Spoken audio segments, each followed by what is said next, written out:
ಎಲ್ರಿಗೂ ನಮಸ್ತೆ ಸ್ನೇಹಿತರೆ. ಈ ದಿನದ ಸಾಮಾನ್ಯ ಜ್ಞಾನ ಪ್ರಶ್ನೆ ಕುರಿತು ನೋಡೋಣ. ಇಲ್ಲಿ ಮೊದಲನೇ ಪ್ರಶ್ನೆ, ವಿಶ್ವ ಜಲ ದಿನ ಯಾವಾಗ ಆಚರಿಸುತ್ತಾರೆ? ಆಯ್ಕೆಗಳು ಮಾರ್ಚ್ 21, ಮಾರ್ಚ್ 22, ಮಾರ್ಚ್ 24, ಡಿ ಜನವರಿ 9.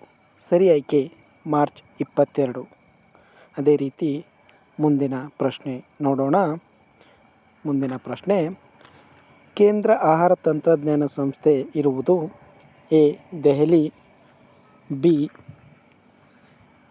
ಮುಂಬೈ, ಆಯ್ಕೆ ಸಿ ಮೈಸೂರು, ಡಿ ಬಿಹಾರ್. ಸರಿ ಆಯ್ಕೆ ಮೈಸೂರು. ಇನ್ನು ಮುಂದಿನ ಪ್ರಶ್ನೆ ಬಂದು, ಭಾರತದ ಅತಿ ಎತ್ತರದ ಅಣೆಕಟ್ಟು ಯಾವುದು? ಆಯ್ಕೆಗಳು ಎ ತೆಹರಿ ಅಣೆಕಟ್ಟು, ಬಿ ಹಿರಾಕುಡ್ ಅಣೆಕಟ್ಟು, ಸಿ ಕೋಸಿ ಅಣೆಕಟ್ಟು, ಡಿ ರಿಹಾಂದ್ ಅಣೆಕಟ್ಟು. ಸರಿ ಆಯ್ಕೆ ಎ ತೆಹರಿ ಅಣೆಕಟ್ಟು.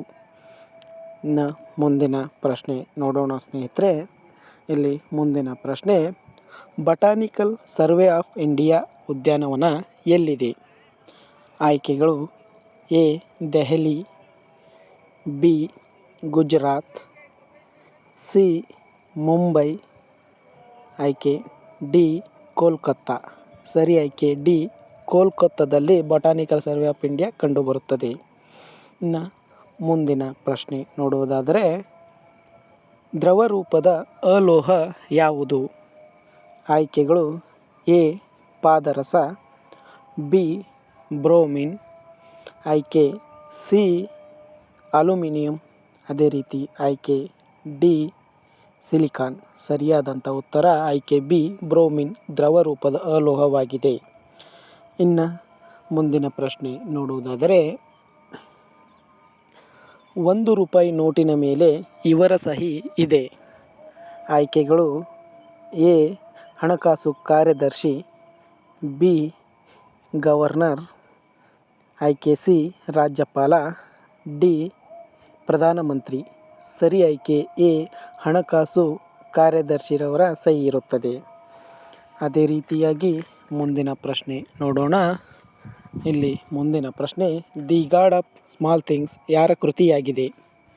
ಆಯ್ಕೆಗಳು ಎ ಅರವಿಂದ್ ಅಡಿಗ, ಬಿ ಅರುಂಧತಿ ರಾಯ್, ಆಯ್ಕೆ ಸಿ ಸಲ್ಮಾನ್ ರಶ್ದಿ, ಆಯ್ಕೆ ಡಿ ಕಿರಣ್ ದೇಸಾಯಿ. ಸರಿ ಆಯ್ಕೆ ಬಿ ಅರುಂಧತಿ ರಾಯ್ರವರ ಕೃತಿಯಾಗಿದೆ. ಇನ್ನು ಮುಂದಿನ ಪ್ರಶ್ನೆ ನೋಡೋಣ ಸ್ನೇಹಿತರೆ. ಮುಂದಿನ ಪ್ರಶ್ನೆ, ಸಾರ್ಕ್ನ ಕೇಂದ್ರ ಕಚೇರಿ ಎಲ್ಲಿದೆ? ಆಯ್ಕೆಗಳು ಎ ಬಾಂಗ್ಲಾದೇಶ, ಬಿ ಕಾಠ್ಮಂಡು, ಆಯ್ಕೆ ಸಿ ಭಾರತ, ಆಯ್ಕೆ ಡಿ ಭೂತಾನ್. ಸರಿಯಾದಂಥ ಆಯ್ಕೆ ಬಿ ಕಾಠ್ಮಂಡು. ಇನ್ನು ಮುಂದಿನ ಪ್ರಶ್ನೆ ನೋಡುವುದಾದರೆ, ಇಲ್ಲಿ ಮುಂದಿನ ಪ್ರಶ್ನೆ ಏನಪ್ಪ ಅಂತಂದರೆ, ಸೋಡಾ ನೀರಿನಲ್ಲಿ ಕಂಡುಬರುವಂಥ ಆಮ್ಲ ಯಾವುದು? ಆಯ್ಕೆಗಳು ಎ ಕಾರ್ಬೋನಿಕ್, ಬಿ ಸಿಟ್ರಿಕ್ ಆಮ್ಲ, ಆಯ್ಕೆ ಸಿ ಎಸಿಟಿಕ್ ಆಮ್ಲ, ಆಯ್ಕೆ ಡಿ ನೈಟ್ರಿಕ್ ಆಮ್ಲ. ಸರಿ ಆಯ್ಕೆ ಎ ಕಾರ್ಬೋನಿಕ್ ಆಮ್ಲ ಕಂಡುಬರುತ್ತದೆ. ಅದೇ ರೀತಿಯಾಗಿ ಮುಂದಿನ ಪ್ರಶ್ನೆ ನೋಡೋಣ ಸ್ನೇಹಿತರೆ. ಇಲ್ಲಿ ಮುಂದಿನ ಪ್ರಶ್ನೆ, 1905ರಲ್ಲಿ ಬಂಗಾಳ ವಿಭಜನೆ ಮಾಡಿದವರು ಯಾರು? A lord Ripon, B lord Curzon, ಆಯ್ಕೆ ಸಿ ಲಾರ್ಡ್ ಬೆಂಟಿಕ್, ಅದೇ ರೀತಿ ಆಯ್ಕೆ ಡಿ ಲಾರ್ಡ್ ಕ್ಯಾನಿಂಗ್. ಸರಿ ಆಯ್ಕೆ ಬಿ ಲಾರ್ಡ್ ಕರ್ಜನ್.